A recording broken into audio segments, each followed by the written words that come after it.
The Wolf of Investing by Jordan Belfort. Fernando மற்றும் கோர்டிடாவின் கதை நம்ப முடியாதது. நான் நினைத்தேன். என் மைத்துனர் பெர்னாண்டோவுக்கு மிடாஸ் டச் கிடைத்தது. தலைகீழ். அவர் தொடும் ஒவ்வொரு முதலீடும், ஒவ்வொரு பங்கும், ஒவ்வொரு விருப்பமும், ஒவ்வொரு நாணயமும், ஒவ்வொரு டோக்கனும், ஒவ்வொரு இரத்தம் தோய்ந்த எஃப்டியும், அவற்றில் கடைசியாக ஒவ்வொன்றும் முற்றிலும் சீர்குலைந்துவிடும்.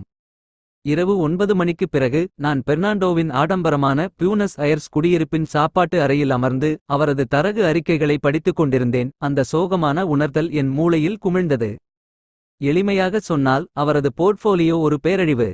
தொடர்ச்சியான மோசமான வர்த்தகங்கள் மற்றும் நேரமில்லா முதலீடுகள் மூலம் கடந்த 2 மாதங்களில் பெர்னாண்டோ தனது பங்குகளில் 97% இழந்தார். இதனால் அவரது நடப்பு கணக்கு இருப்பு அற்ப $3000 ஆக இருந்தது. அவரது மீதமுள்ள பணம் வெறும் $97,000க்கு மேல் காற்றில் பறந்தது போல் காற்றில் மறைந்துவிட்டது.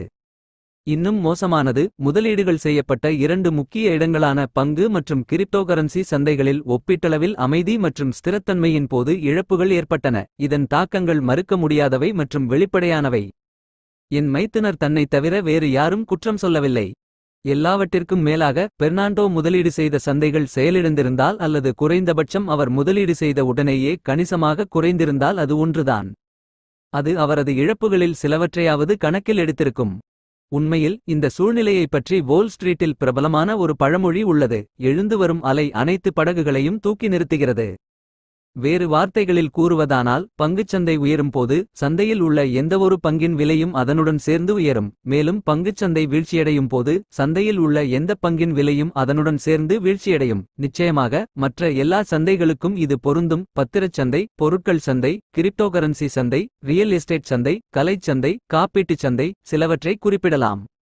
இதன் முக்கிய அம்சம் என்னவெனில், எந்தவொரு குறிப்பிட்ட சந்தையும் பெருமளவில் உயரும் போது நீங்கள் அடிப்படையில் ஒரு டார்ட்டை எறிந்து பணம் சம்பாதிக்கலாம் என்று எதிர்பார்க்கலாம். உள்ளார்ந்த மேதை, தீவிர ஆறாவது அறிவு அல்லது சிறப்பு பயிற்சி தேவையில்லை. சந்தை உங்களுக்காக 99% வேலையை செய்கிறது.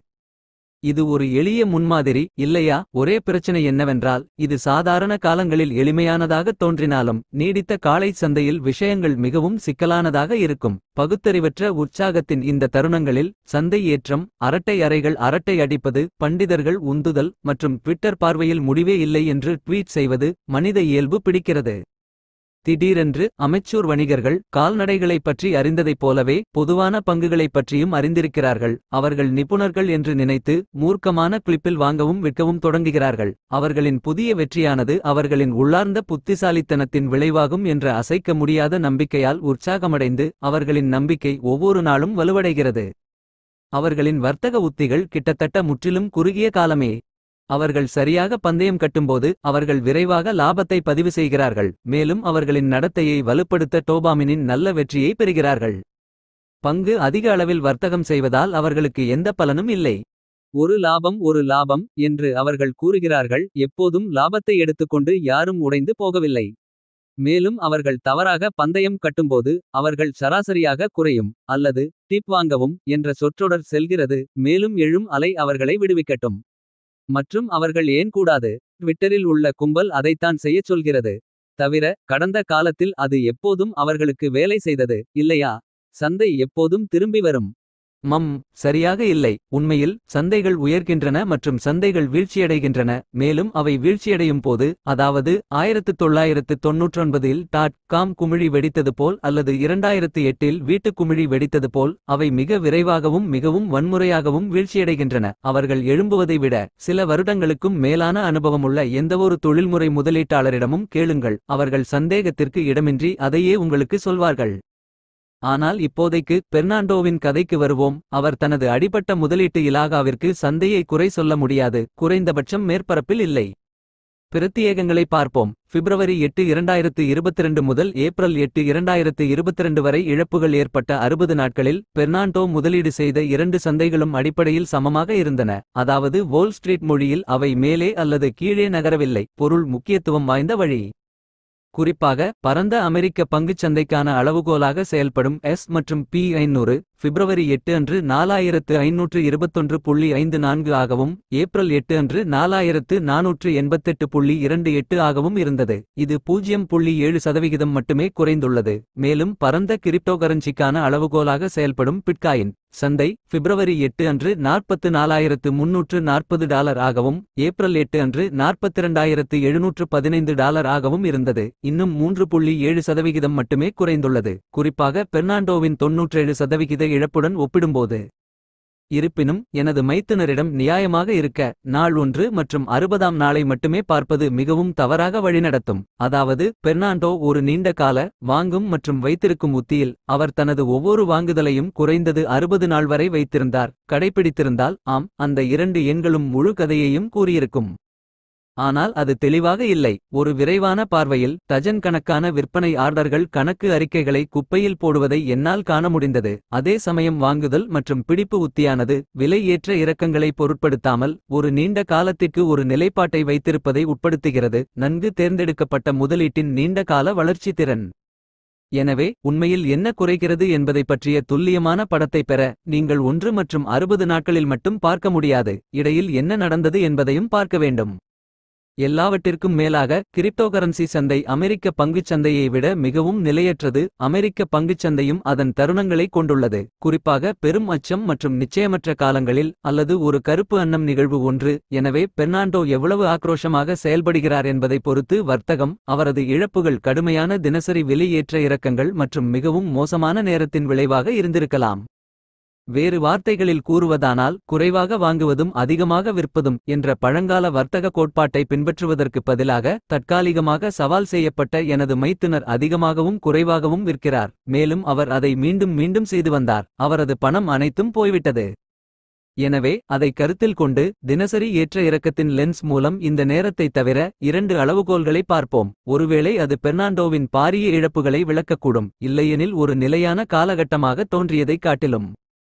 பிப்ரவரி 8 2022 தொடங்கி ஏப்ரல் 8 2022 அன்று முடிவடையும் ஒவ்வொரு பெஞ்ச்மார்க்கின் தினசரி ஏற்ற இறக்கத்தின் காட்சி பிரதிநிதித்துவம் கீழே உள்ளது.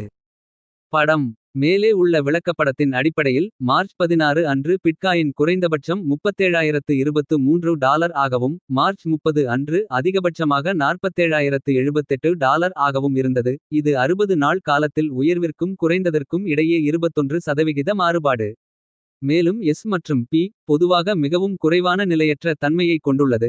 மார்ச் 8 அன்று 4170 ஆகவும் மார்ச் 30 அன்று அதிகபட்சமாக 4631 ஆகவும் இருந்தது. எனவே இந்த புதிய தரவு கொடுக்கப்பட்டால் இங்கே $97,000 கேள்வி இருந்தது. ஒட்டுமொத்த சமன்பாட்டில் ஒருவர் கட்டாயம் தினசரி ஏற்ற இறக்கத்தை உள்ளடக்கியதா? ஒரு நிலையான சந்தையின் தோற்றம் நாள் 1 மற்றும் 60வது நாளில் வேறுவிதமாக உருமறைக்கப்பட்ட ஒரு சூழ்நிலையை வெளிப்படுத்தியது. பெர்னாண்டோ வேகமாக வீழ்ச்சியடைந்த அலைக்கு ஒரு அப்பாவி பலியானார். அது மூழ்கியது. அவர் உட்பட துறைமுகத்தில் உள்ள ஒவ்வொரு போர்ட்ஃபோலியோவும். இது ஒரு சுவாரஸ்யமான வாய்ப்பாக இருந்தது. ஆனால் உள்ளுணர்வாக நான் இல்லை என்று நினைத்தேன். அதாவது அது உண்மையாக இருக்க பெர்னாண்டோ ஒவ்வொரு வர்த்தகத்திலும் பண்ணை பந்தயம் செய்திருக்க வேண்டும். மேலும் குளிர்காலத்தில் நெப்போலியன் ரஷ்யாவை ஆக்கிரமித்ததிலிருந்து மோசமான நேர உணர்வை கொண்டிருக்க வேண்டும். எதுவாக இருந்தாலும் கணக்கு அறிக்கைகளை நான் துப்புகளை தேடும் போது ஒரு கொலை துப்பறியும் நபர் ஒரு குற்றம் நடந்த இடத்தில் செல்வதைப் போல உணர்ந்தேன். ஒரே வித்தியாசம் என்னவென்றால் ரத்தம் மற்றும் தைரியம் நிறைந்த கடலில் அலைவதற்கு பதிலாக சிவப்பு மை மற்றும் விரக்தியின் கடல் வழியாக நான் அலைந்து கொண்டிருந்தேன். உண்மையில் முதல் 7 நாட்களில் ஒரு சில வெற்றிகரமான வர்த்தகங்களைத் தவிர அவர் பிட்காயினை $41,000க்கு வாங்கி 4 நாட்களுக்குப் பிறகு $45,000க்கு விற்றார்.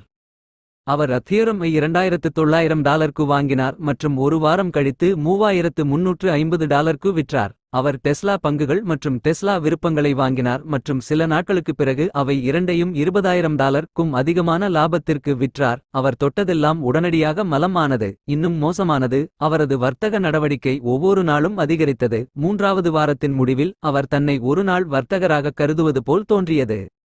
வழக்கமான பாணியில் பெர்னாண்டோவின் ஆரம்பகால வெற்றி அவரது தன்னம்பிக்கையை அதிகப்படுத்தியது. அதிகரித்த அதிர்வெண்ணுடன் பெரிய பந்தயங்களை செய்ய அவரை தூண்டியது. அது போலவே இரத்த வெள்ளம் ஏற்பட்டது. 2 வாரத்தின் நடுப்பகுதியில் வெற்றியாளர் யாரும் இல்லை. வர்த்தகத்தை இழந்த பிறகு வர்த்தகத்தை இழப்பதை மட்டுமே நான் பார்க்க முடிந்தது. மேலும் இழப்புகள் அதிகரித்து வருகின்றன. 3வது வாரத்தின் தொடக்கத்தில் அவரது தலைகீழ் மிடாஸ் தொடுதல் அதன் தீய மந்திரத்தை வேலை செய்தது. மேலும் கையெழுத்து சுவரில் இருந்தது. அவரது பங்கு $50,000க்கு கீழே குறைந்ததால் ஊகப் பணப்பங்குகள் மற்றும் பயனற்ற ஷிட்காயின்கள் கிரிப்டோ உலகின் பென்னி ஸ்டாக்குகளுக்கு சமமானவை ஆகியவற்றில் பெரிதாக்கப்பட்ட பந்தயம் வடிவில் அவரது விரக்தியை என்னால் காண முடிந்தது. 6வது வாரத்தின் முடிவில் அது முடிந்துவிட்டது. அவர் ஒரு முழு மாதத்திற்கும் மேலாக வெற்றிகரமான வர்த்தகம் செய்யவில்லை. மேலும் கணக்கில் இருப்பு $10,000 கீழ் இருந்தது. $3,000 ஆக இருந்தது. ஒரு நபர் எப்படி தொடர்ந்து தவறாக இருக்க முடியும்? நான் ஆச்சரியப்பட்டேன். இது ஒரு நல்ல கேள்வி, நான் நினைத்தேன். குறிப்பாக பெர்னாண்டோ எப்படிப்பட்டவர் என்பதை நீங்கள் கருத்தில் கொண்டபோது. அதாவது வெற்றி மற்றும் நிதி அதிகாரம் பற்றிய படம். அவரது 40களின் முற்பகுதியில் அவர் பிரகாசமான கடின உழைப்பாளி, கல்லூரியில் படித்தவர், சமூகத்துடன் இணைந்தவர், வெற்றிகரமான தொழில்முனைவோர் மற்றும் மிகவும் கூர்மையான ஆடை அணிபவர். அவரது வணிகம் உலோகத் தயாரிப்பாகும். மேலும் அவர் புவெனஸ் அயர்ஸின் புறநகரில் ஒரு பெரிய உற்பத்தி ஆலையை வைத்திருக்கிறார். சமீபத்தில் திருமணம் செய்து கொண்ட அவர், அவரது இளம் மனைவி கோர்டிடா மற்றும் அவர்களது அயல்நாட்டு அழகான 2 வயது மகன் விட்டோரியோ 40 வரை உயரும் கண்ணாடி கோபுரத்தின் 33வது தளம் முழுவதையும் ஆக்கிரமித்து மாசற்ற அலங்கரிக்கப்பட்ட 3 படுக்கையறைகள் கொண்ட குடியிருப்பில் வசிக்கின்றனர். புவெனஸ் அயர்ஸின் மிகச்சிறந்த மற்றும் பாதுகாப்பான சுற்றுப்புறங்களில் ஒன்றின் மேல் 6 கதைகள். அன்று இரவு கோர்டிடா என் இடது பக்கம் உட்கார்ந்து வெள்ளை லினன் ஹால்டர் மேலாடையும் குழப்பமான முகபாவமும் அணிந்திருந்தாள். பாவம் கோர்டிடா. கணவனின் அடிபட்ட முதலீட்டுத் துறையை அவளால் சுற்றி கொள்ள முடியவில்லை. நான் அவளை உண்மையிலேயே உணர்ந்தேன். அப்போதும் கூட இந்த பதட்டமான தருணத்தில் அவள் கண்ணை பார்ப்பது, அவள் பெயரைச் சொல்வது, சிரிக்கத் தொடங்குவது எனக்கு இன்னும் கடினமாக இருந்தது. எல்லாவற்றிற்கும் மேலாக ஆங்கிலத்தில் சிறிய கொழுத்த பெண் என்று மொழிபெயர்க்கப்படும் கோர்டிடா உண்மையில் 5 அடி 5, 100 பவுண்டுகள் சொட்ட ஈரமாகவும் பொன்னிறமாகவும் முற்றிலும் அழகாகவும் இருக்கிறது. எல்லோரும் அவளை ஏன் கோர்டிடா என்று அழைக்கிறார்கள் என்பது எனக்கு இன்னும் ஒரு மர்மமாகவே உள்ளது. இருப்பினும் அர்ஜென்டினா மக்கள் குட்டி கொழுத்த பெண் என்பது அன்பின் வார்த்தையாக கருதுகிறார்கள் என்று கூறப்பட்டது. நிச்சயமாக சில வெளிப்படையான பயன்பாடுகள் விரைவில் நினைவுக்கு வருகின்றன. ஏய் கோர்டிடா, உங்கள் எடையைத் தவிர என்ன இருக்கிறது? சமீபத்தில் ஹாட் டாக் சாப்பிடும் போட்டிகள் ஏதேனும் உள்ளதா? ஆனால் அந்த பெண் உண்மையில் ஒரு கோர்டிட்டாவாக இருந்தால் கோர்டிட்டாவை பயன்படுத்தக்கூடாது என்று சொல்லப்படாத விதி உள்ளது. எது எப்படியிருந்தாலும் இறுதி முடிவு என்னவென்றால், என் அண்ணி அடிப்படையில் ஒரு நடை பேச்சு முரண். அவளுக்கு ஒரு சட்டப்பூர்வ முதல் பெயர் ஒனல, யாரும் பயன்படுத்தாத ஒரு முட்டாள்தனமான புனைப்பெயர் கோர்டிடாவின் மூத்த சகோதரி கிறிஸ்டினா உட்பட என்னுடைய 4வது மனைவி. ஆனால் யார் எண்ணுகிறார்கள் மற்றும் ஒரு விசித்திரமான புனைப்பெயர் அவளுடன் ஒற்றுமை. இந்த குறிப்பிட்ட தருணத்தில் கோர்டிடா தன் இருக்கையில் முன்னோக்கி சாய்ந்து கொண்டிருந்தாள். அது திகைப்புடன் இருந்தது. அவள் தலையை கைகளில் வைத்துக் கொண்டு முழங்கைகளை மேசையில் வைத்து உடம்பை 45 டிகிரி கோணத்தில் குனிந்து மெதுவாக தலையை முன்னும் பின்னுமாக ஆட்டியபடி, எப்போது நரகம் இந்த கனவு முடியப் போகிறதா? அது பொருத்தமானது, நான் நினைத்தேன். எல்லாவற்றிற்கும் மேலாக கோர்டிடா பெர்னாண்டோவின் வர்த்தக நடவடிக்கைகளில் ஓரளவு மட்டுமே ஈடுபட்டிருந்தார். அவரது உள்ளீடு எப்போதும் உண்மைக்குப் பிறகு ஆதரவான மனைவி வழிகாட்டுதலின் வடிவத்தில் வந்தது. ஒரு திருமணமான ஆண் தனது மனைவியின் கூட்டுத்தரகு கணக்கை பூஜ்ஜியமாக்குவதற்கான செயல்பாட்டில் இருக்கும்போது அவரிடமிருந்து எதிர்பார்க்கக்கூடிய ஆதரவான வழிகாட்டல் இதுவாகும். பெர்னாண்டோ, உங்களுக்கு என்ன தவறு? உங்கள் மனதை இழந்துவிட்டீர்களா? உங்களுக்கு தெரிந்ததை நீங்கள் ஏன் கடைபிடிக்கக்கூடாது மற்றும் ராபின்ஹுட் கணக்கை மூடிவிட்டு உங்கள் முட்டாள் உலோகத் தொழிற்சாலைக்கு திரும்பி செல்லக்கூடாது?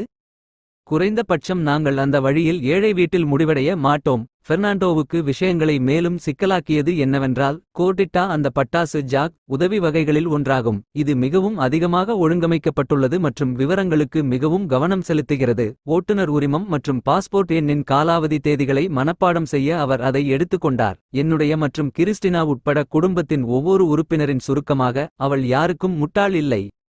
இருப்பினும் அன்று இரவு மேஜைகள் திருப்பப்பட்டன. கோர்டிட்டா கிறிஸ்டினாவை ஆதரவிற்காக நம்பியிருக்கும் அரிய நிகழ்வுகளில் இதுவும் ஒன்றாகும், குறிப்பாக ஒரு மொழிபெயர்ப்பாளராக. அந்த நோக்கத்திற்காக கிறிஸ்டினா தன்னை பெர்னாண்டோ மற்றும் கோர்டிடாவின் குறுக்கே நேரடியாகவும் எனக்கு வலதுபுறமாகவும் நிலைநிறுத்திக் கொண்டார். ஆனால் அந்த இரவின் மொழிபெயர்ப்புடன் கிறிஸ்டினா ஒரு பெரிய தடையை எதிர்கொண்டார். அதாவது கோர்டிடா எவ்வளவு அபத்தமான வேகத்தில் பேசுகிறார். உண்மையில் அவள் பேசுவதற்கு வாயை திறக்கும்போது அது ஸ்பானிய தயாரிப்பான கேட்லிங் துப்பாக்கியால் சுடப்படுவது போல தோட்டாக்களுக்கு பதிலாக வார்த்தைகளை சுடும். அவள் அமைதியாக இருக்கும்போது அப்படித்தான் பேசுகிறாள். அப்போதே எனக்கு தெரியும், அவள் எதுவும் இல்லை. புரியவில்லை. கோர்டிடாவை ஒடித்தார். கோமோ பெர்டியோ நியூஸ்ட்ரோ டினரோ டான் ரேபிடோ ஈசுனா லோகுரா. எனக்கு புரியவில்லை, அவர் எப்படி நம் பணத்தை இவ்வளவு வேகமாக இழந்தார்? இது மிகவும் அதிகம். எல் மெர்காடோ டி வாலோரஸ் நீ சிக்விரா பாஜோ லோ வோல்வி ரிவைசர் எஸ்டா மனானா. மீரா, பங்குச்சந்தை இன்னும் குறையவில்லை. இன்று காலை மீண்டும் சரிபார்த்தேன். பார், பங்குச்சந்தை பயன்பாட்டிற்கு திறக்கப்பட்ட தனது ஐபோன் திரையை கோர்டிட்டா சைகையால் காட்டினார். லோ டெங்கோ அக்வி மீரா THO எஸ்டா மாஸ் ஆல்டோ டெஸ்டே QL எம்பெசோ ஒய்னோ நோஸ் கெடா நாடா கோமோ சாத்தியமா? பியூடே சேர் இல்லை. டிபெரியா பசார் இல்லை. பாருங்கள், அவர் தொடங்கியதை விட இது உயர்ந்தது. உண்மை. மேலும் எங்களிடம் எதுவும் இல்லை. அது எப்படி சாத்தியம்? அது இருக்கக்கூடாது. இருக்க முடியாது. அது இல்லை. ஸ்பானிய மொழியில் நியாயமான புலமை பெற்றிருந்தாலும் கோர்டிடாவின் முதல் சில வார்த்தைகளை மட்டுமே என்னால் உருவாக்க முடிந்தது. அது எனக்கு புரியவில்லை என்று மொழிபெயர்க்கப்பட்டுள்ளது. மற்றவை எல்லாம் ஒரு காற்றைப் போல என்னை கடந்து சென்றன. நான் கிறிஸ்டினாவின் பக்கம் திரும்பி என் உள்ளங்கைகளை காற்றில் எறிந்து புருவங்களை உயர்த்தி நான் என்ன சொல்கிறேன் என்று பார்க்கிறீர்களா? உங்கள் சகோதரியை யாரும் புரிந்து கொள்ளவில்லை. இது அபத்தமானது. கிறிஸ்டினா தோள்களை குலுக்கினாள். அவள் விரக்தியாக இருப்பதாக அவள் சொன்னாள். ஆமாம், எனக்கு கிடைத்தது அவ்வளவுதான். சாத்தியமற்றது என்ற வார்த்தையை நான் எங்கோ கேட்டேன். நான் கோர்டிட்டாவை பார்த்து கவனமாக பேசும் ஆங்கிலத்தில் சொன்னேன். நீ சொல் அசாத்தியமா கோர்டிடா? ஆம், சாத்தியமற்றது. அவள் மிகவும் உச்சரிக்கப்பட்ட ஆங்கிலத்தில் பதிலளித்தாள். ஆனால் பெர்னாண்டோ இதைச் செய்கிறார். என் மைத்துனர் கோர்டிடாவின் இடது பக்கம் அமர்ந்து நகல் கணக்கு அறிக்கைகளின் தொகுப்பை பார்த்து மெதுவாக தலையை ஆட்டினார். அவர் ஒரு மிருதுவான போலோ சட்டை அணிந்திருந்தார். ஆமாம், நான் நிச்சயமாக இங்கே புணர்ந்தேன். ஆனால் நான் இன்னும் பணக்காரனாக இருக்கிறேன். அதனால் இது உலகின் முடிவல்ல. இப்போது இருக்கிறதா? இந்த சூழ்நிலையில் இருக்கும் ஒவ்வொரு கணவனும் ஒருவிதமான புன்னகையை அடக்க முயல்கிறான். ஏனென்றால் அது அவனது மனைவியிடம் விளையும் என்று அவனுக்கு தெரியும். என்ன ஆச்சு உனக்கு இவ்வளவு சந்தோஷமா? நீ தொலைத்த பணத்தில் எத்தனை சேனல் பாக்கெட் புக்குகளை நான் வாங்கியிருக்க முடியும் தெரியுமா? நான் கிறிஸ்டினாவை திரும்பி பார்த்து அவள் வேறு என்ன சொன்னாள்? அவர்கள் எப்படி இவ்வளவு வேகமாக பணத்தை இழந்தார்கள் என்பது அவளுக்கு புரியவில்லை. அது அவளுக்கு புரியவில்லை. அவள் போனில் ஒரு செயலியை பதிவிறக்கம் செய்தாள். பங்குச்சந்தை உயர்ந்துள்ளதால் பணத்தை இழக்காமல் பணம் சம்பாதிக்க வேண்டும் என்று அந்த ஆப் கூறுகிறது. அது எப்படி சாத்தியம் என்று அவள் பார்க்கவில்லை. பின்னர் அவள் மீண்டும் பெர்னாண்டோ மற்றும் கோர்டிடாவிடம் திரும்பி ஸ்பானிய மொழியில் அவள் சொன்னதை மீண்டும் சொன்னாள். சரியாக, கோர்டிடா கூச்சலிட்டார். இது புத்திசாலித்தனம் இல்லை. என்ன புத்தி இல்லையா? பெர்னாண்டோவை முறியடித்தார். பங்குச் சந்தையில் பலர் பணத்தை இழக்கிறார்கள். இப்போது நானும் அதில் ஒருவன். இது உலகின் முடிவல்ல. மெதுவாக தன் உடற்பகுதியை ஒரு அங்குலம் கூட அசைக்காமல் கோர்டிடா தன் தலையை பெர்னாண்டோவை நோக்கிச் சுழறி பனிக்கட்டி பார்வையுடன் அவனை சரி செய்தாள். வார்த்தைகள் தேவைப்படவில்லை. என்ன? நான் என்ன தப்பு சொன்னேன்? பெர்னாண்டோ அப்பாவித்தனமாக பதிலளித்தார். பின்னர் அவர் என்னை பார்த்து தனது சிறந்த ஆங்கிலத்தில் மேலும் கூறினார். நான் இங்கே தவறில்லை. எல்லோரும் பங்குச் சந்தையில் பணத்தை இழக்கிறார்கள். ஆம், நான் உன்னை சொல்லவில்லை. நான் சாதாரண மக்களைப் பற்றி பேசுகிறேன். புரிந்து? ஆம், நான் பதிலளித்தேன். எனக்கு முற்றிலும் புரிகிறது. சாதாரண மற்றும் நான் என்ற வார்த்தைகள் ஒரே வாக்கியத்தில் அடிக்கடி மோதுவதில்லை. எனவே நீங்கள் சரியாக சொன்னீர்கள். அவர் அப்படி சொல்லவில்லை என்று மொழிபெயர்ப்பாளர் கூறினார். பெர்னாண்டோ உன்னை நேசிக்கிறார். எனக்கு தெரியும். நான் அன்புடன் பதிலளித்தேன். நான் கேலி செய்கிறேன். எப்படியிருந்தாலும் நான் செல்லும்போது மொழிபெயர்த்து விடுங்கள். சரியா? இப்படி நிறுத்துவதும் தொடங்குவதும் மிகவும் சிக்கலானது. பரவாயில்லை, போ. கிறிஸ்டினாவுக்கு உத்தரவிட்டார். நான் உங்களுக்காக தயாராக இருக்கிறேன். அதனுடன் நான் ஒரு ஆழமான மூச்சை எடுத்து சரி, அதனால் நீங்கள் சொல்வது உண்மைதான் பெர்னாண்டோ. பெரும்பாலான மக்கள் சந்தையில் பணத்தை இழக்கிறார்கள். அவர்களில் பலர் நீங்கள் செய்ததைப் போலவே அழிக்கப்படுவார்கள். இது மிகப் பெரியது. ஆனால் தோழர்களே, எல்லோரும் சந்தையில் பணத்தை இழப்பதில்லை. சந்தையில் பணம் சம்பாதிப்பவர்கள் நிறைய பேர் இருக்கிறார்கள். நான் தொழில் வல்லுநர்களைப் பற்றி மட்டும் பேசவில்லை. நான் அமைச்சூர் முதலீட்டாளர்களைப் பற்றியும் பேசுகிறேன். நான் உங்களுக்கு உறுதியளிக்கக்கூடியது என்னவென்றால் அவர்கள் நீங்கள் செய்ததைப் போல காட்டுப்பான்ஷியைப் போல வர்த்தகம் செய்யவில்லை. அது எரிகிறது. காடு என்ன? என் கிட்டத்தட்ட சரளமான மொழிபெயர்ப்பாளர் கேட்டார். என்னை வெட்டி. ஒரு காட்டுப்பான்ஷி என்றால் என்ன? இது ஒரு காட்டு இந்தியர் போன்றது. உங்களுக்கு தெரியும், கத்துவது அம்பு எய்வது. எப்படியிருந்தாலும் இது ஒரு வெளிப்பாடு மட்டுமே. எனது கருத்து என்னவென்றால் ஒரு அமைச்சூர் முதலீட்டாளர் எப்போதும் உள்ளேயும் வெளியேயும் வர்த்தகம் செய்யும் போது பணம் சம்பாதிப்பது உண்மையில் சாத்தியமற்றது. இறுதியில் அவர்கள் அழிக்கப்படுவார்கள். இது நேரத்தின் ஒரு விஷயம். இது பங்குச் சந்தை மற்றும் கிரிப்டோ சந்தை ஆகிய இரண்டிற்கும் பொருந்தும். இருப்பினும் அவை பொதுவாக கிரிப்டோ மூலம் இன்னும் விரைவாக அழிக்கப்படும். ஏனெனில் வர்த்தகச் செலவு மிக அதிகமாக உள்ளது. மேலும் ஒரு டன் மோசடிகளும் உள்ளன. எனவே அந்த உலகில் நீங்கள் என்ன செய்கிறீர்கள் என்பதை நீங்கள் சரியாக அறியாதவரை நீங்கள் விரைவில் அல்லது பின்னர் ஒரு கன்னிவெடியில் காலடி எடுத்து வைத்து உங்களை வெடிக்கச் செய்துவிடுவீர்கள். இது ஒரு கணித உறுதி. செக் இன் செய்ய ஒரு கணம் இடைநிறுத்தினேன். கிறிஸ்டினா தலையசைத்து மொழிபெயர்ப்பை தொடர்ந்தார். இதற்கிடையில் நான் மீண்டும் கணக்கு அறிக்கைகளை படிக்க ஆரம்பித்தேன். மேலும் துப்புகளை தேடினேன். 60 நாட்கள் ஒப்பீட்டளவில் நிலையான சந்தை நிலைமைகளின் போது பெர்னாண்டோ தனது முழு முதலீட்டையும் எப்படி இழக்க முடிந்தது என்பதை இன்னும் முழுமையாக விளக்கக்கூடிய ஏதோ காணவில்லை. கண்ணுக்கு புலப்படாத ஒன்று மறைந்திருப்பதாக நான் இன்னும் உணர்ந்தேன். நிச்சயமாக மிகத் தெளிவான விளக்கம் என்னவென்றால் நான் ஏற்கனவே கண்டுபிடித்ததுதான். பெர்னாண்டோ ஒரு புதிய முதலீட்டாளர். அவருடைய ஆரம்பகால வெற்றி பேராசையின் தீப்பிழம்புகளை தூண்டியது. அதன் கண்ணை கூசும்போது அவரது சாதாரணமாக உறுதியான முடிவெடுக்கும் செயல்முறை ஒப்பிடும்போது வினோதமானதாகவும் காலாவதியானதாகவும் தோன்றியது. அதிக ஆக்கிரமிப்பு வர்த்தக மனப்பான்மையுடன் செய்யப்படும் பெரும் தொகைக்கு. ஆனால் புகைபிடிக்கும் துப்பாக்கி இன்னும் அதிகமாக இருந்ததா? அப்போதுதான் கிறிஸ்டினா என்னை பார்த்து, அவர்கள் எல்லாவற்றையும் புரிந்துகொள்கிறார்கள். அவர்கள் மீண்டும் சரியான வழியில் தொடங்க விரும்புகிறார்கள். அவர்கள் எதை வாங்க வேண்டும் என்று நீங்கள் நினைக்கிறீர்கள் என்பதை அவர்கள் அறிய விரும்புகிறார்கள். அவர்கள் பங்குகளில் முதலீடு செய்ய வேண்டுமா அல்லது கிரிப்டோ? பின்னர் ஒரு சிந்தனையாக அவள் மேலும் சொன்னாள், மற்றும் எது? கோர்டிடா குறிப்பிட்ட பரிந்துரைகளை விரும்புகிறார். சரி, அவர்களின் முதல் கேள்விக்கு பதிலளிக்க, அவர்களின் வயதில் அவர்கள் நிச்சயமாக தங்கள் பணத்தின் பெரும்பகுதியை பங்குச் சந்தையில் முதலீடு செய்ய வேண்டும். ஏனென்றால் நீண்ட காலத்திற்கு மக்கள் வரலாற்று ரீதியாக தொடர்ந்து சிறந்த வருமானத்தை பெறுகிறார்கள். மேலும் அதுவும் உள்ளது. அதைச் செய்வதற்கு ஒரு அற்புதமான ஹேக். இது கிட்டத்தட்ட முட்டாள்தனமானதாக ஆக்குகிறது. ஆனால் கிரிப்டோவில் உங்கள் பணத்தின் பெரும்பகுதியை நீங்கள் இழந்திருப்பதால் என்ன தவறு நடந்தது என்பதை புரிந்துகொள்ள இது உங்களுக்கு உதவும் என்று நான் நினைக்கிறேன். நான் என் மொழிபெயர்ப்பாளரிடம் திரும்பினேன். எனவே கிரிப்டோ உலகில் புதிய முதலீட்டாளர்கள், இப்போது தொடங்கும் புதிய முதலீட்டாளர்கள் எந்த பெரிய அபாயங்களையும் எடுக்காமல் ஒரு டன் பணம் சம்பாதிக்க 2 வழிகள் உள்ளன. முதல் வழி, பிட்காயினை வெறுமனே வாங்கி பிடிப்பது. நான் பிடி என்று கூறும்போது குறுகிய காலத்தில் விலை ஏறுகிறதா அல்லது குறைகிறதா என்பதை பொருட்படுத்தாமல் உண்மையில் அதை பிடித்துக் கொள்ளுங்கள். அவர்கள் எல்லாவற்றையும் புறக்கணிக்க வேண்டும், ஏனென்றால் இது பின்னணி இரைச்சலைத் தவிர வேறில்லை, சரியா? அவர்கள் குறைந்தபட்சம் 5 வருடங்கள் வாங்கி வைத்திருக்க வேண்டும் என்று நான் விரும்புகிறேன். அதுவே முழுமையான குறைந்தபட்சம். மற்றும் 7 ஆண்டுகள் இன்னும் சிறப்பாக உள்ளது. மேலும் 10 வருடங்கள் அதைவிட சிறந்தது. அவர்கள் அதைச் செய்தால், அவர்கள் அந்த எளிய ஆலோசனையை பின்பற்றினால், அவர்களுக்கு கிரிப்டோவில் பணம் சம்பாதிப்பதற்கான வாய்ப்பு உள்ளது. குறிப்பாக அவர்கள் 5 முதல் 7 வருடங்கள் வரை. அந்த நேரத்தில் அவர்கள் சம்பாதிக்க ஒரு நல்ல வாய்ப்பு உள்ளது. பணம் செயல்படும் சொல் வாய்ப்பு என்றாலும் இது நிச்சயமாக உத்தரவாதம் இல்லை. எந்த சந்தையிலும் எந்த உத்தரவாதமும் இல்லை. அது பங்குகள் மற்றும் கிரிப்டோவிற்கு செல்கிறது. இருப்பினும் கிரிப்டோவை பொறுத்தவரை நீண்ட காலத்திற்கு பிட்காயினை வாங்குவது மற்றும் வைத்திருப்பது நிச்சயமாக சிறந்த பந்தயம் என்று நான் நம்புகிறேன். கோர்டிடாவின் ஐபோன் திசையில் நான் அசைத்தேன். கார்டிடாவிடம் அதை எழுதச் சொல்லுங்கள். புரிந்தது என்று கிறிஸ்டினா பதிலளித்தார். மேலும் அவர் மொழிபெயர்ப்பை தொடர்ந்தார். மேலும் அவளிடம் குறுகிய கால வர்த்தகம் வேண்டாம் என்று சொல்லுங்கள். அது ஒரு உறுதியான இல்லை. இல்லை, இது எல்லாம் வாங்கி வையுங்கள். சில நொடிகளுக்குப் பிறகு கோர்டிடா தனது ஐபோனை எடுத்து ஜாக்ராபிட்டின் வேகத்தில் 2 கட்டைவிரல்களாலும் தட்டச்சு செய்யத் தொடங்கினாள். அவள் தட்டச்சு செய்து முடித்ததும் அவள் என்னை பாராட்டிச் சிரித்தாள். கிரேசியாஸ், ஜோர்டி. தொடர்ந்து, தயவு செய்து. பிரச்சனை இல்லை, நான் பதிலளித்து கிறிஸ்டினாவிடம் திரும்பினேன்.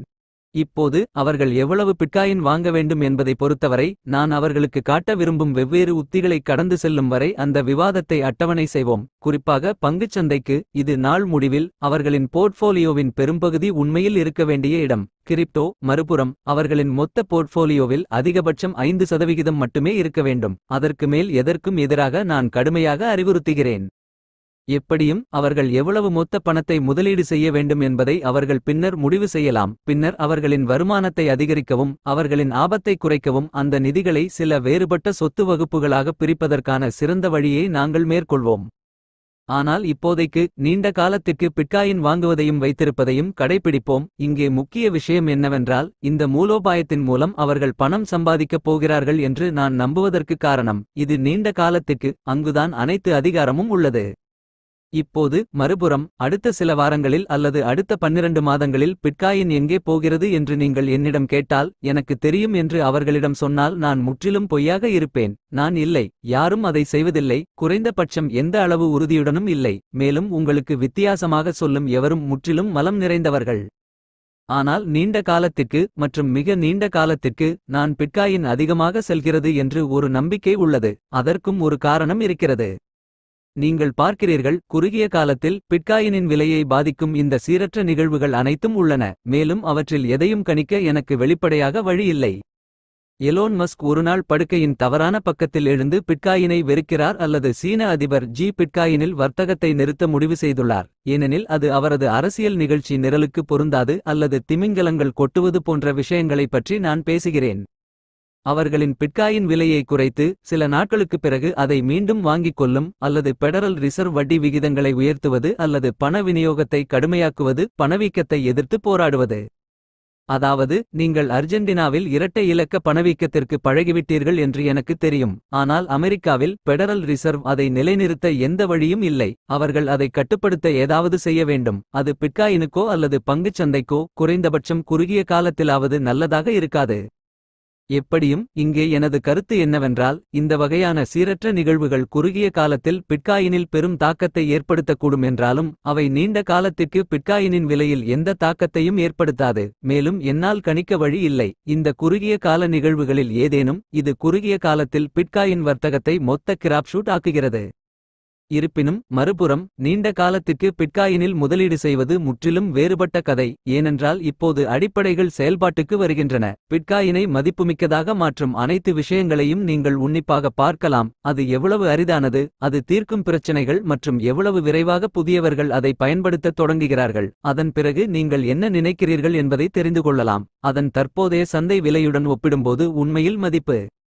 அப்படி என்றால் அது குறைவாக மதிப்பிடப்பட்டதா அல்லது மிகைப்படுத்தப்பட்டதா? இது குறைவாக மதிப்பிடப்பட்டுள்ளது என்று நீங்கள் நினைத்தால் நீங்கள் அதை வாங்க விரும்புவீர்கள், சரியா? ஏனெனில் நீங்கள் அதை உறவினர் பேரத்தில் பெறுவீர்கள். அது மிகைப்படுத்தப்பட்டதாக நீங்கள் நினைத்தால் ஒருவேளை நீங்கள் வேறு வழியில் செல்ல விரும்புவீர்கள். ஏனென்றால் நீங்கள் ஏன் எதையாவது அதிகமாக செலுத்துவீர்கள்? புத்தகத்தின் பின்வரும் அத்தியாயங்களில் மதிப்பீடு என்ற விஷயத்தை நான் தோண்டி எடுக்கிறேன். எனவே காத்திருங்கள்.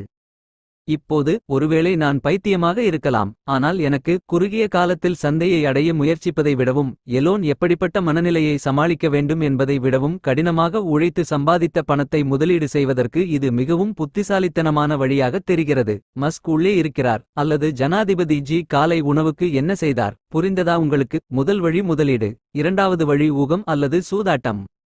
எனவே அதை மனதில் கொண்டு, நான் ஏன் பிட்காயின் எனக்கு சொந்தமானது என்று அவர் ஏன் நினைக்கிறார் என்று நான் பெர்னாண்டோவிடம் கேட்டால், அவர் எனக்கு எளிதாக பதில் அளிக்க முடியும். அதாவது அதன் தற்போதைய விலையுடன் ஒப்பிடும்போது இது குறைவாக மதிப்பிடப்பட்டுள்ளது. எனவே மிக நீண்ட காலத்திற்கு மேல் செல்ல விதிக்கப்பட்டுள்ளது. நான் எனது பிட்காயினை விற்கப் போகிறேன் என்று கோர்டிடா நினைத்தால், அவளால் அந்த பதிலை விரைவாக உங்களுக்கு வழங்க முடியும். அதாவது, நான் எந்த நேரத்திலும் விற்க மாட்டேன். நான் ஒரு நீண்ட கால உரிமையாளராக இருக்கிறேன். குறைந்தபட்சம் 5 ஆண்டுகள் மற்றும் அதைவிட நீண்ட காலம். இப்போது அடுத்த 12 மாதங்களில் பிட்காயின் கணிசமாக குறைய முடியுமா? முற்றிலும். உண்மையில் கடந்த கால வரலாறு ஏதேனும் அறிகுறியாக இருந்தால் ஒரு கட்டத்தில் அது இருக்கலாம். பிட்காயின் அல்லது கிரிப்டோ குளிர்காலம் என்று அழைக்கப்படும் போது பிட்காயின் கடுமையான சரிவைச் சந்திக்கிறது. ஆனால் நான் அதை பற்றி முற்றிலும் கவலைப்படவில்லை. எனக்கு எல்லாமே சத்தம்தான். நான் அதை மிக நீண்ட கால பிடியாக வாங்கினேன். அந்த உத்தியில் நான் ஒட்டிக்கொண்டிருக்கிறேன். அதெல்லாம் உங்களுக்கு புரியுமா? நான் கிறிஸ்டினாவிடம் கேட்டேன். அவர்களுக்கு அதை விளக்க முடியுமா? நிச்சயமாக இது சரியான அர்த்தமுள்ளதாக இருக்கிறது. அதுபோலவே கிறிஸ்டினாவும் சலனமாக, நேர்த்தியாக 2 வருடங்களுக்கு முன்பு தான் ஆங்கிலத்தில் ஒரு வார்த்தை கூட பேசவில்லை என்பதை கருத்தில் கொண்டு குறிப்பிடத்தக்க எளிமையுடன் எனது முதலீட்டு ஆலோசனையை பெர்னாண்டோ மற்றும் கோர்டிடாவுக்கு மொழிபெயர்த்தார். அவர்கள் இருந்த காமிகேஸ் படிப்பைப் போலல்லாமல் இது உறுதியான மற்றும் தர்க்கரீதியானது மற்றும் நிரூபிக்கப்பட்ட முதலீட்டுக் கொள்கைகளை பின்பற்றிய ஆலோசனையாகும். ஆனால் இது ஆரம்பம் மட்டுமே. பிட்காயினில் முதலீடு செய்வதற்கான ஒரு அடிப்படை உத்தியை பற்றி இதுவரை நாங்கள் பேசியிருந்தோம். நாங்கள் இன்னும் பங்குச்சந்தையை தொடவில்லை. அங்குதான் அவர்களின் முதலீட்டு இலாகாவின் பெரும்பகுதி இருந்தது. அந்த நோக்கத்திற்காக நான் ஒரு உத்தியை வைத்திருந்தேன். அது மிகவும் சக்தி வாய்ந்தது மற்றும் கற்றுக்கொள்வதற்கு மிகவும் எளிதானது. ஒரு விரைவான ஓட்டத்தின் மூலம் பெர்னாண்டோ மற்றும் கோர்டிடா அவர்கள் 95% தொடர்ந்து முறியடிக்கத் தேவையான அனைத்து தகவல்களையும் பெற்றிருப்பார்கள். உலகில் பண மேலாளர்களை செய்கிறார்கள். அவர்களை பொறுத்தவரை அது வாழ்க்கையை மாற்றும். அதனால் மாலையில் பெர்னாண்டோ மற்றும் கோர்டிடா ஆகியோருக்கு உலகத்தரம் வாய்ந்த முதலீட்டு போர்ட்ஃபோலியோவை உருவாக்குவதற்கான படிப்படியான சூத்திரத்தை வழங்குவேன். அது அவர்களின் வருவாயை அதிகரிக்கவும் அவர்களின் ஆபத்தை குறைக்கவும் அர்ஜென்டினாவிலிருந்து அவர்களின் சேமிப்பை பாதுகாக்கவும் உதவும். பணவீக்கம் மற்றும் பரவலான பண மதிப்பிழப்பு ஆகியவற்றின் இரு தலை அரக்கன். நியூயார்க் ஸ்டாக் எக்ஸ்சேஞ்ச் மற்றும் டெக் ஹெவி நாஸ்டாக் ஆகியவற்றில் உள்ள மிகச்சிறந்த பங்குகளை எப்படி விரைவாக கண்டறிவது முதல் ஒரு நிறுவனம் மோசமாகும்போது தானாகவே புதுப்பித்துக் கொள்ளும் உலகத்தரம் வாய்ந்த போர்ட்ஃபோலியோவாக அவற்றை சிரமமின்றி வடிவமைப்பது வரை அனைத்தையும் நான் தொடுவேன். அவர்கள் இதுவரை பார்த்த அல்லது கேள்விப்பட்ட அல்லது படித்த எதையும் போலல்லாமல் இது ஒரு உள்பார்வையாக இருந்தது.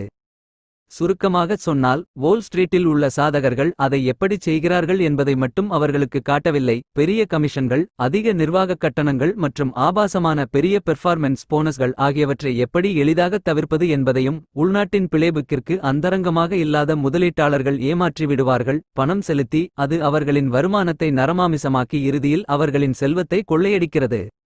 உண்மையில் இரவு செல்லச் செல்ல எனது முன்னாள் தொழில்துறையின் மிக முக்கியமான விதிகளை மீறும் ஓய்வு பெற்ற மந்திரவாதியாக நான் உணர ஆரம்பித்தேன். எங்களின் மிகவும் மதிப்புமிக்க தந்திரங்களுக்கு ரகசியங்களை ஒருபோதும் வெளிப்படுத்தக்கூடாது. ஆனால் அதைத்தான் நான் செய்து கொண்டிருந்தேன்.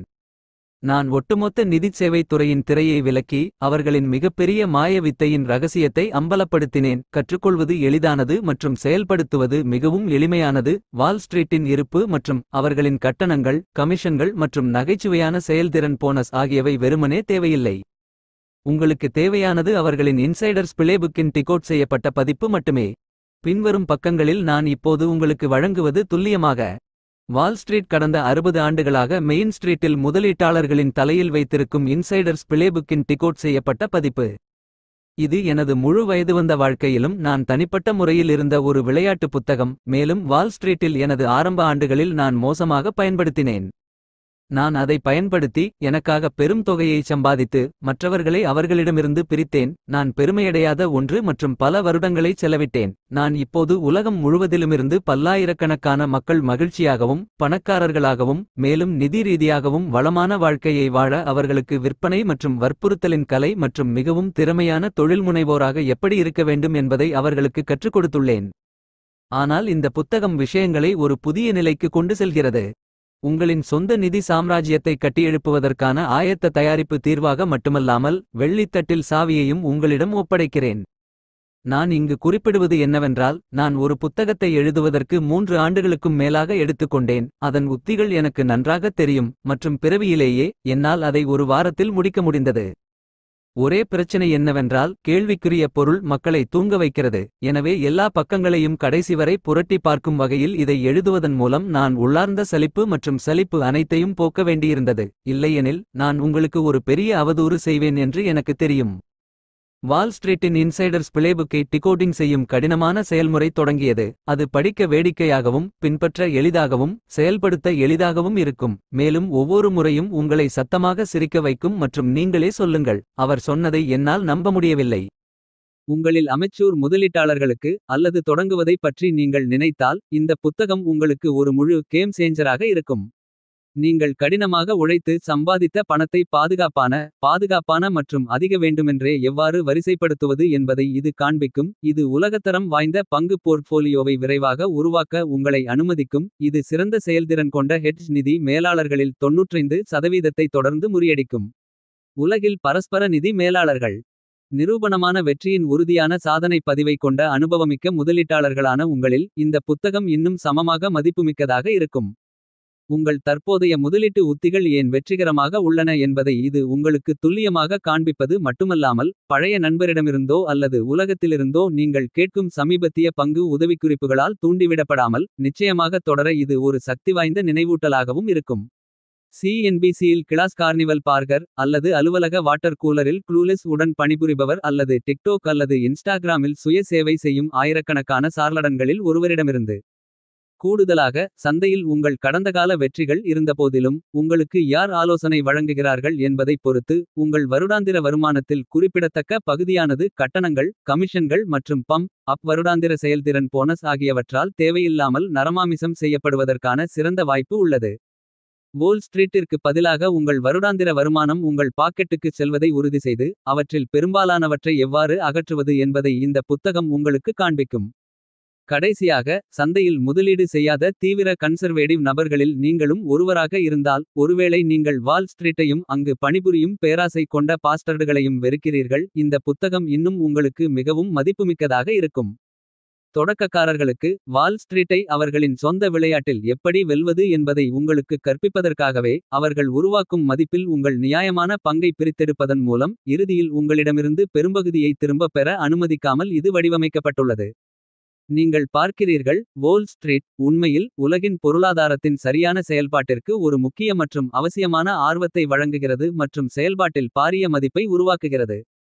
ஒரே பிரச்சனை என்னவென்றால் அவர்கள் ஒரு மாபெரும் இரத்த கொதிப்பு அரக்கனை முழு உலக நிதி அமைப்பிலும் அமைதியாக வைத்துள்ளனர். அதிகப்படியான கட்டணம் மற்றும் கமிஷன்களை பிரித்தெடுப்பது மற்றும் பொதுவான நிதி குழப்பத்தை உருவாக்குகிறது.